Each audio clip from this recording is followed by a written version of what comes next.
Namu Myoho Renge Kyo.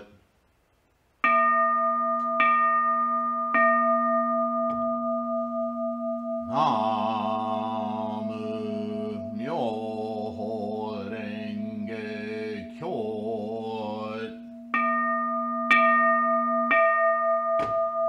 Namu Myoho Renge Kyo.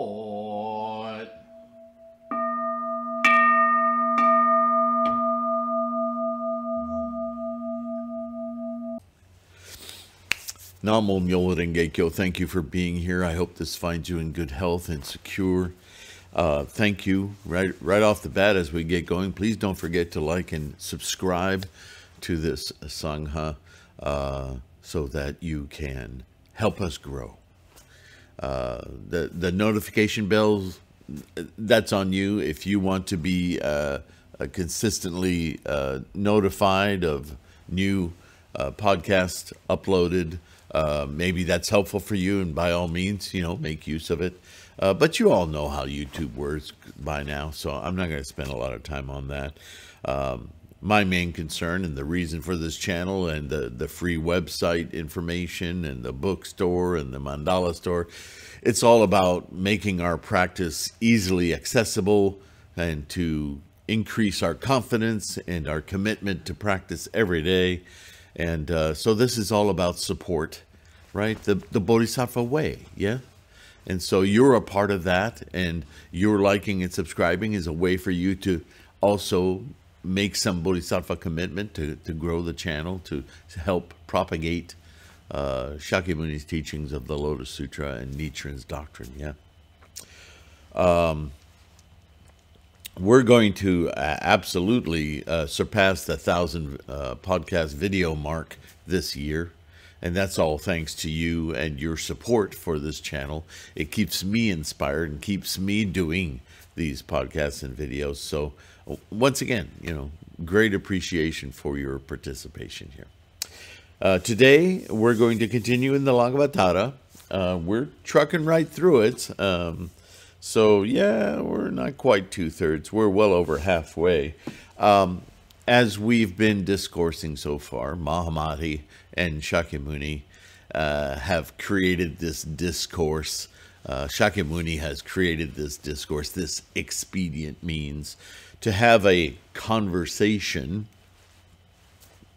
if you will, about the transition in Buddhism from this heavily laden discussion of how the mind works and how to get control of our behavior in samsara and how we're attached and how we, what it might be to detach from those exigencies, those energies of which we are constructed, that constantly keep us mired in the world of ownership, thingness, relations, which isn't something we want to get rid of per se.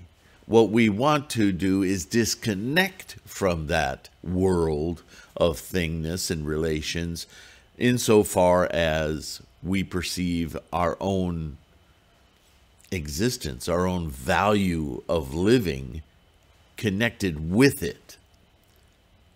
You see, there's life as identified with everything, and then there's life as a process which is altogether far broader and far reaching than simply a bunch of individuals. That our individual mind is capable, always has been capable, of perceiving the amazing aspect of life. We do this without Buddhism, but we don't identify. We don't pick up on it. We don't seize it as the way to be. We just see it as a momentary experience, and then we go right back into samsara, right? Like if you've ever seen your child born, not somebody else's child, yours, your child born. Or for some of us, it was a moment out maybe in childhood, and maybe we return to it in adulthood, and we go out into the wilderness or by a lake, or we watch birds, or we or astronomers looking into the night sky. There are things we do just as a result of being curious human beings that give us these little moments of amazement, and just we forget about self, and we see this huge, grand, and our body fills and tingles, right? We've all felt that kind of moment in various different ways. I can't speak for every human, but we've all had some kind of thing happen to us where we felt so small that we at the same time felt huge, because the identification of a self didn't matter anymore. It was just this experience. Yeah? Well, that's not far from what Shakyamuni is talking about, is that in that moment, what actually happens is that we free our mind to experience life in its entirety, unfettered, undefined, untethered.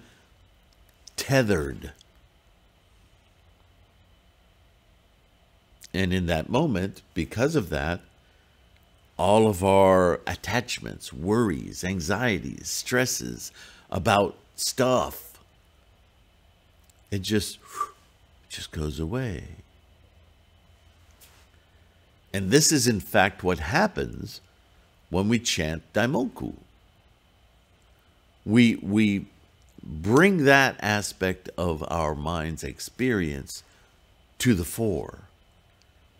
And everything else just falls away. We don't have to think about everything else right? Thinking about ending thought is a silliness, because you're thinking. You can't stop thought. What you can do, though, is use this facility of mind, this amazing faculty that we have, this sentient mind, to be liberated from all the collection of identification, stuff, possession, anxiety, stress, blah, blah, blah, blah. And we can open our mind to that grandeur. From that place, everything else seems, well, easy.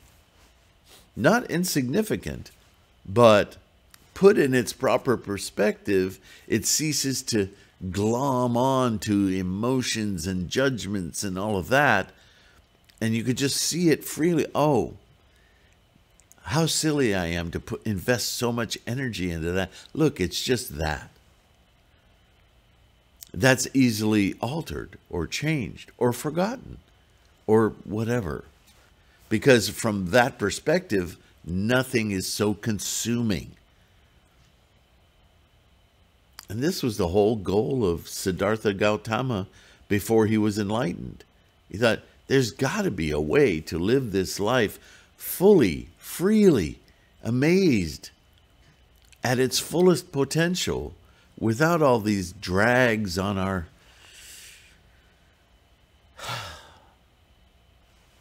life. Yeah? So now, as Mahamati is beginning to understand, Shakyamuni is going to introduce once again, but in a slightly different way, this division. This, look, there's a way to talk about Buddhism. There's a way to explore the science of Buddhism, if you will, the constructs of the mind and how samsara works and how we're trying to move away from it. But this is the land of language, words, and it's hard to get to the meaning. And then there's this other aspect that once you have enough ground rules, if you've learned all of the technical aspects, if you will, of samsara, then you must be able to reach beyond that, to see the indication that all of that is, but that to be liberated, to be emancipated from it, isn't to destroy it, but it's to completely change one's experience of it. To experience it from a standpoint of life instead of me, you, identification. Everything becomes kind of released from all that tension and anxiety. What a wonderful way to live. Yes? And that's so a different aspect of mind, which we just discussed. It's already there, but Buddhism defines it, seeks to enable it all the time, so that then life can be lived fully without the obstacles of the engagement, the entanglements. Yeah? So let's see how Shakyamuni approaches that discussion. Further, Mahamati, the ignorant and simple-minded, keep on dancing and leaping, fascinated with their wrong reasonings, falsehoods, and self-discriminations, and are unable to understand the truth of self-realization and its discourse in words. Clinging to the external world, which is seen of mind itself, they cling to the study of the discourses, which are a means, and do not know properly how to ascertain the truth of self-realization, which is the truth unspoiled by the fourfold proposition. So this is what I was just talking about. Is that once engaged in the discourse about what Buddhism is identifying and seeking emancipation from, because we're identifying database creating creatures, we get admired in that. And it becomes, studying Buddhism becomes another entanglement, rather than seeing what is meant as a profound understanding to lead to emancipation from it. The fascination keeps us grinding away at the words, the discourse, if you will, right? So he's calling that out. And he so far, that's what this whole book's been about, yeah? Trying to unglue the Shravaka, the learning and the realization from their deep engagement in the discourse becomes the very obstacle they need to overcome in order to emancipate their minds. And Mahamati is dragging his feet along, but he's starting to see it, yeah? So undoubtedly, that's why at this point Shakyamuni is saying, so now maybe I can identify this and you'll get it. Right? So Mahamati says, it is just as you say. Tell me about the characteristic features of the truth of self-realization and about the discourses on it, whereby I and other bodhisattva mahasattvas in the future, you and I, understanding what they are, may be ourselves away from the wrong, may keep ourselves away from the wrong logicians, such as the philosophers and those who belong to the vehicles of Shravaka and Pratyeka Buddha. How do we get out of that cycle? Well, he's been saying it all along, but okay. So at least Mahamati is forming the question more properly.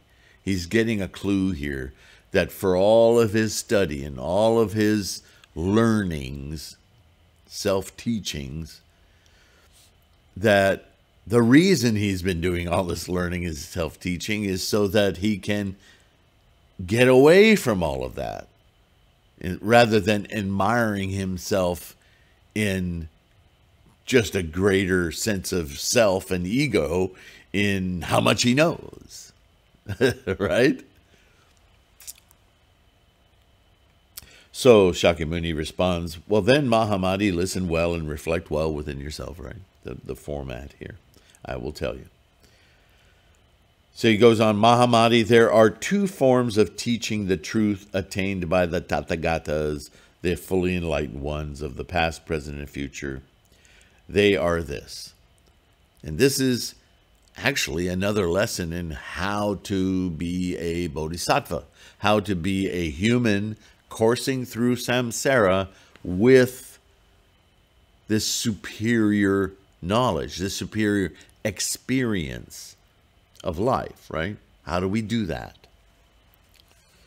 So the teachings by discourse, what we're doing right now, and the teaching by the establishment of self-realization, which until the Lotus Sutra, we didn't fully appreciate how self-enlightening we are. Namo Myo Renge Kyo, self-realization, instantiation of our Buddha mind right now is something we have a very clear and simple method for doing, maintaining it. What is meant by the studying of the discourses is this, Mahamati. There are various materials and canonical texts and discourses by which sentient beings are taught according to their dispositions and inclinations. In other words, all of us are getting our own unique insights into the nature of our own lives, our own mental constructions, our mental being, right? As we participate in these discourses, every one of us, every one of you and myself are getting clues, right? That moment, oh, that word, for some reason, that word triggered something in me, and I get it now. Oh, that's what that means, right? Those moments, they're very individual. They're very unique to each of our karmic, our alaya consciousness, yes? All of that freight train of karma. Makes sense, right?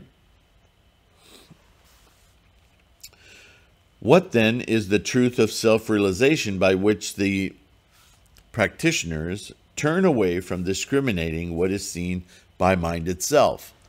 Turn away, revulsion. We have all these English words that just they're not quite right.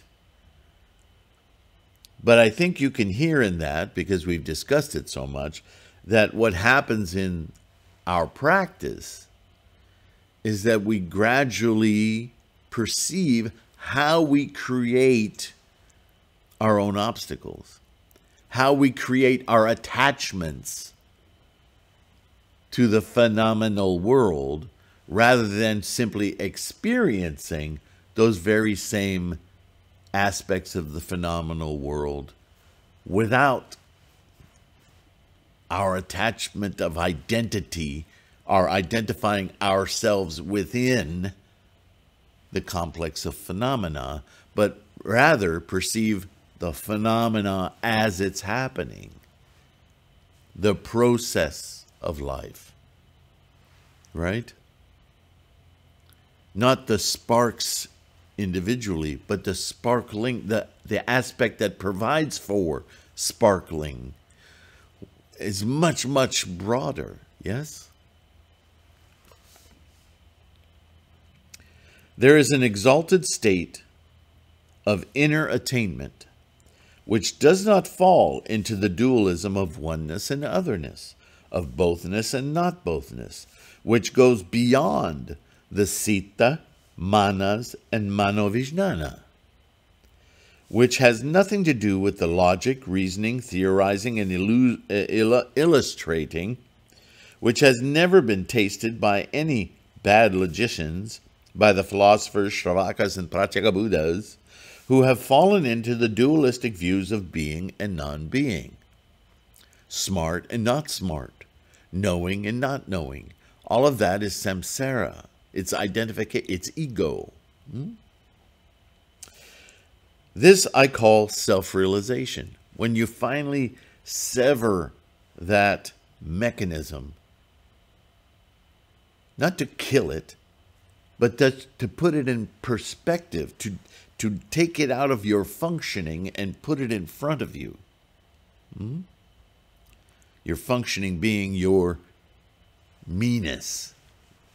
I see this. I experience this. That happens to me. Right? The life, the universe happening to me is the wrong perspective.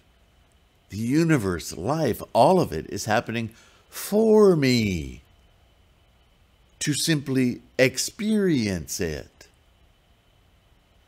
What a phenomenal shift that is, yeah? That's self-realizing. The construct of self. But the words, they glue the wrong things together. Language, yeah? This Mahamadi is what characterizes the truth of self-realization and discoursing on it. And in this, you and the other Bodhisattva Mahasattvas are to discipline themselves. So it is said, I have two forms of teaching, the truth, self-realization and discoursing, to lead to self-realization, yes? I discourse with the ignorant and disclose self-realization to the practicants, the practitioners. And by this, what is meant isn't that he's speaking as Buddha here, the emancipated one. So what he's saying is your Buddha-ness, your Buddha mind, will provide that realization, that aha. While in samsara, we have all of this information to keep us plugged into being great observers of the process. Yes, the process goes on. Abso-freaking-lutely. We don't get rid of it. We just change our experience of it. Instead of being dragged along with the canoe in the rapids, we can stand on the side and watch the drama unfold without even getting wet. Yeah. At that time, Mahamadi, the Bodhisattva Mahasattva, said this to the emancipated one.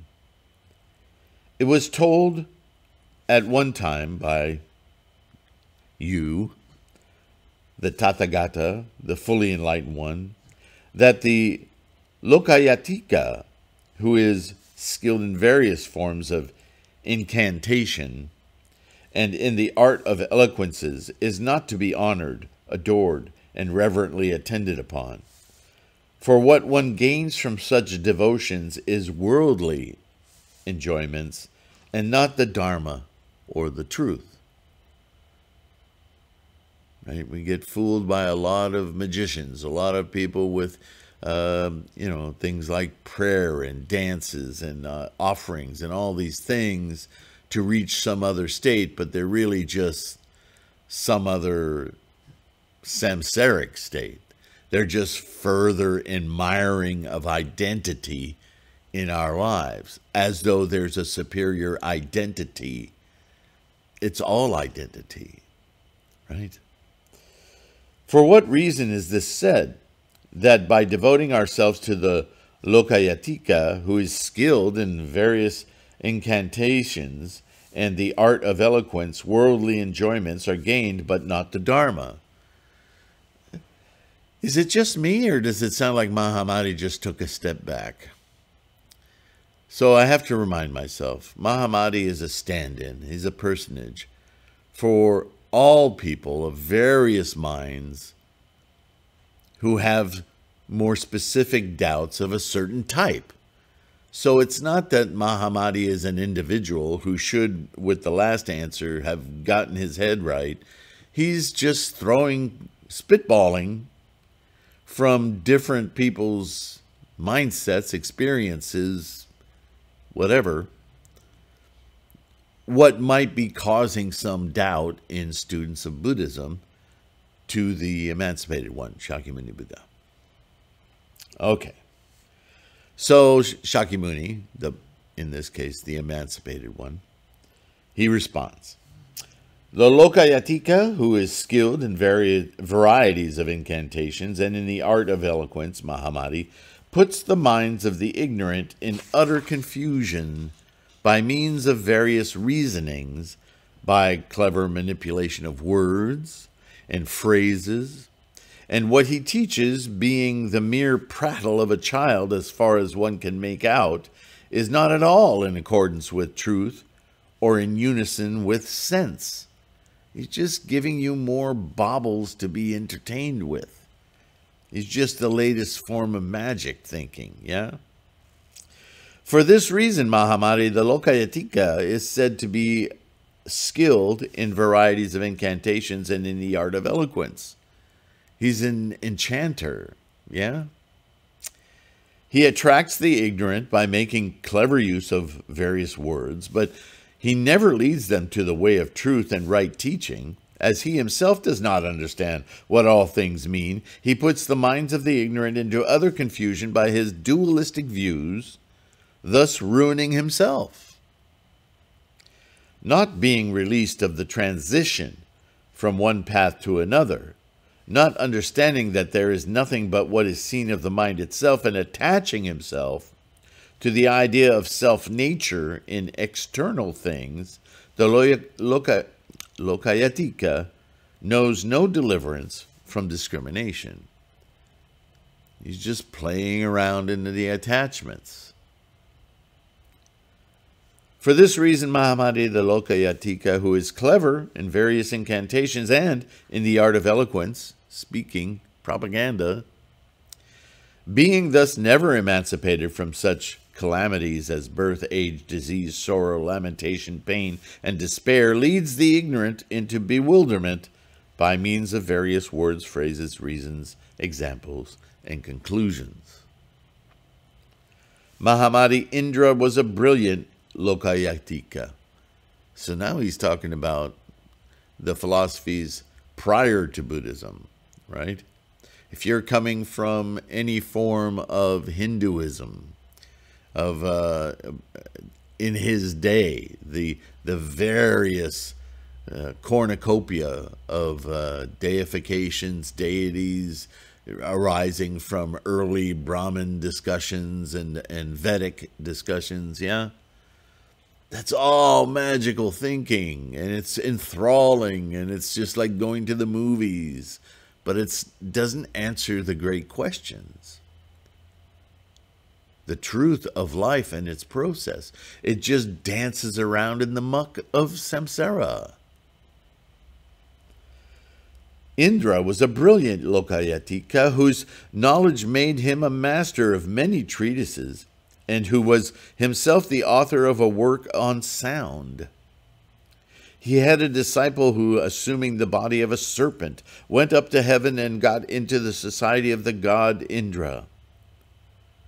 Making up a thesis, he challenged the god, "Either your 1,000-spoke chariot be smashed into pieces, or every one of my own serpents be cut off." Serpent hoods be cut off. In the argument, the Lokayatika disciple, who had assumed the form of a serpent, defeated the god opponent, whereupon the 1,000-spoke chariot was smashed to pieces. The disciple then came down again to this world. In such a way, Mahamati, the Lokayatika, has a system composed of various reasonings and exemplifications, and knowing well even the minds of the animal world, puts the gods and fighting demons in utter confusion by means of various words and phrases. He then makes them tenaciously adhere to the notion of coming and going, how much more human beings. For this reason, Mahamati, the Lokayatika, is to be shunned, for he carries with him the cause leading to birth of pain. No homage, no reverence, no service is to be shown him. Mahamati, the attainment of the Lokayatika does not go beyond the realm of the body and knowledge belonging to it, though he may explain his materialism by using varieties of words and phrases amounting to 100,000. But in after times, after 500 years, divisions will take place among his followers. leading them to wrong reasonings and demonstrations. Divisions will abound because of this, not being able to hold disciples. Thus, Mahamadi materialism, splitting into many parties and adhering to varieties of reasonings, is explained by the philosophers, each of whom clings to his way of reasoning, as he knows no truth existing by itself. While this is not at all the case with the philosophers, who have their own treatises and doctrines, materialism is asserted under various disguises, which are explained by 100,000 different methods.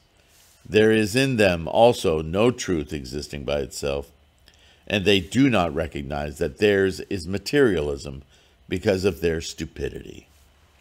Now, I know I read a lot all at once there, but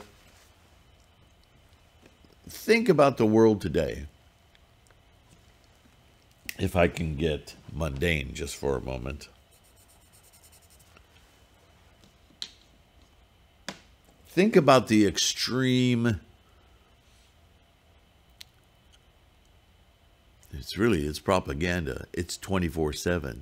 It's, again, I'm going to return to our sources of information, what's constantly bombarding our samsaric mind. On your phone, on a computer, on the television, one-to-one. People don't even have conversations anymore. People just share memes. They speak in memes. Have a good day. How's it going? Same old, same old. And a billion variations on those. People don't actually communicate anymore. All the communications have been subsumed into slogans, marketing. Do you have the new? Oh, well, then you're barely human if you don't have the new. Even we talk with the slogans of the new because we're just consumers now. We don't even think for ourselves. We just consume other people's slogans and thoughts and ideas. Where are we? This is exactly what Shakyamuni is talking about here. And they do not recognize that theirs is materialism because of their stupidity. The stupidity is that we're completely engaged, entangled in the mechanisms of commerce, economy. It has become identity. This isn't news, right? It's just something that we choose to just not really pay attention to because the game is so engaging. I have one of these. Do you? Oh, can you do this with it? Look what I found. Hello, where are you? In all this stuffness. And Buddhism doesn't say, bad human, you're collecting too much stuff. Not at all. Buddhism says, look at what's going on. Look at yourself. Look at your friends. Look at everyone. Look at the world. Look at the universe. Just exploding, constantly doing this stuff. And look at your behavior and the behavior of others. And isn't it not entertaining so much anymore when you understand that they're trapped? They're trapped. They can't see outside of their database, their warehouse of stuffness. They mistakenly see themselves as their collection of stuff.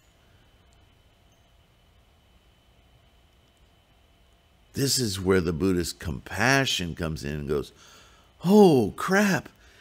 Friend, please come here. Look. Yeah, look at all my stuff. No. Really, look. What do you mean? I'm looking at it. I have all this stuff. It's so hard. This is why Namo Myoho Renge Kyo. Because the only way you can get them to look and actually see is for them to decide to do the seeing. This is the Bodhisattva work. I've gotten a glimpse. I see now what life is and what it looks like in samsara, and it's lots of fun, but it's not me. It's not identity. My identity is far grander. In fact, it's so grand that this identity is just some provisional thing for samsara. I don't need to even be attached to that. I can just have the grandeur of witnessing this experience of being. Wow. Yeah. How do you teach that? How do you converse about that? How do you discourse on it? All you can do is hope to open enough doors and windows and get the air into the minds that you influence so that they themselves can go, I think I get it. I think I know what you mean. Yeah, let's do it together. Namo Myoho Renge Kyo, Namo Myoho. Wow, this was amazing. And watch them accrue knowledge, real knowledge, accrue their experience of wonder. Yeah, this is what the Sangha is about. Inspiring ourselves, and as we do so, affecting, influencing others to do the same. This is the Bodhisattva path. This is the implementation of compassion. It starts with our own development. How can I be a great influence to others if I myself don't know this experience, don't maintain this experience? Believe me, I've been doing this for well over 40 years, and it's still a daily effort. And there are times when my great compassion for others turns into a self-powerlessness, a feeling of, my goodness, the immensity, the hugeness of this attachment, this land of capitalism and materialism and accruing and warehouses everywhere. It's so mind-bogglingly set in its ways, concretized, hard to influence. It's like meeting someone face to face and going, hello, and seeing their face just recede into 10, 20, 100 miles away that you can't even see them. That's how distant the minds seem to be. It can be so defeating. And yet, I must return to my Butsudan, turn the lights on, focus on my mandala, and re-engage with my Gohanzan so that the potential, the insight, the sense of security and knowing, the resolve is built back. Namo Myoho Renge Kyo. Yeah, there are moments when it's very difficult to do that. And those are the moments I know I need to get my butt back into chanting, lest I go down a very negative, and I don't want that. That's the old me. I don't want that to take over my mind. But believe me, it's a daily struggle, yeah. As long as we practice regularly, we keep that at bay. And we continue to be a positive experience. We all have bad days. One day someone comes out of a complete stranger can come out of your environment and rah, rah, rah, rah, rah, rah, rah, just screw up your confidence and mess up your day. And your heartbeat goes up, and you can feel it in your chest, and your adrenaline is pumping, and you go home and you don't drive as well as you should, and you make it home, and you're ranting and raving and throwing food or whatever. You're still chant right then. Rah, rah, rah, Namum Myoho Renge Kyo. What do you say to that? Use it. It's your superpower, your Buddha mind. All right, I think I'm going to stop on that note. And got a little dramatic there, but seriously, your enlightenment is serious stuff.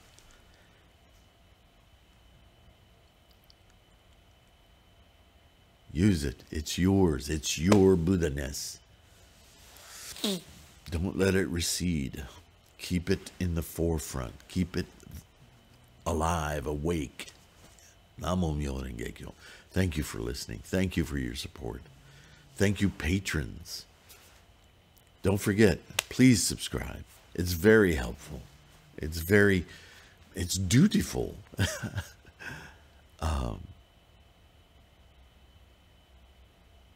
And make use of the resource. Not just these videos. There's audio podcasts available for all of these. Posted on the same day. So if those are helpful for you, please, by all means. Yeah. Go get yourself a mandala if you don't already have one. There's the bookstore. There's things, lots of books that I've written. I haven't written a book in a long time. I think about getting back to it, but quite honestly, I'm writing the book right now with you. These videos are every piece of me I can offer for your confidence and your dedication to your practice, yeah? And threefoldlotus.com. On the home/home.htm page, there's tons of things that I don't add things as often there as I used to, but I just added something recently, right? If I can create a document or a presentation that helps to secure, again, more of the discourse, something to maybe turn some attic lights on, some inspirations, then I post them. And if you have a question I haven't answered, it's something basic about Buddhism or more involved, let me know what it is. I may just do some research and put out a document and publish it on the threefoldlotus.com site, yeah?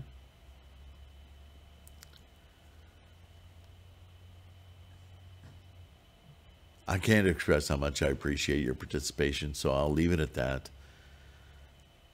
And I'll see you in the next one, all right? You take care of yourself. Take care of your health. Keep your practice strong.